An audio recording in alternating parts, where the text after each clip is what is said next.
আরেকটি বিষয় না বললেই নয়, সেটি হচ্ছে যে শৈলী, ভাষা ও সাহিত্যিক মূল্য এই আত্মজীবনী স্মৃতিকথা।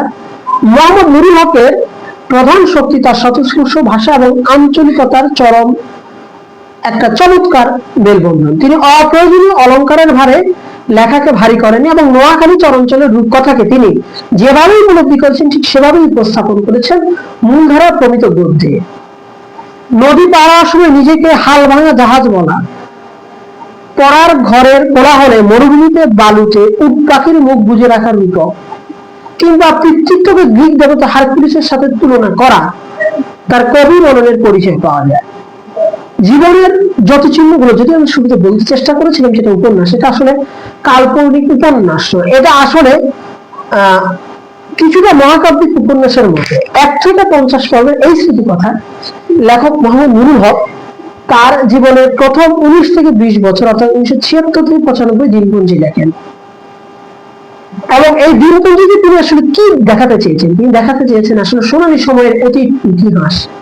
এটি এমন এক বই যা পাঠককে একাধারে আমার কাছে মনে হচ্ছে হাসাবে, কাঁদাবে, নস্টালজিক এবং নিজের ফেলে আসা শৈশবের কাছে পৌঁছাতে সহায়তা করবে। বাবার কাঁধের নিরাপদ আশ্রয় থেকে শুরু করে নোয়াখালীর লজিং বাড়ির উদ্দেশ্যে মহাপ্রস্থান, প্রতিটি পর্বে যেমন এক একটা হিরো খচিত জ্যোতিচিহ্ন দেখা যায়। বাংলা সাহিত্যে চিরকাল এই অনবদ্য স্মৃতি কথাটিকে আমার কাছে যেটা মনে হয়েছে পরম মমতায় আগলে রাখবে এবং নুরুল ভাইয়ের এই লেখনী যুগ যুগ ধরে পাঠকের হৃদয়ে আলো ছড়াবে, একথা নিঃসন্দেহে বলা যায়। তো পাঠক এবং শ্রোতাদের আমরা বলবো যে সময় থাকলে আপনারা এই স্মৃতিকথা পড়ে দেখতে পারেন, আপনাদের অভিজ্ঞতা শেয়ার করতে পারেন এবং চিন্তা সূত্রে আমাদের এই ওয়েবসাইটে বা ভিডিও যখন শেয়ার হবে আপনারা আপনাদের মতামত ব্যক্ত করতে পারেন, আমরা তার উত্তর দিব।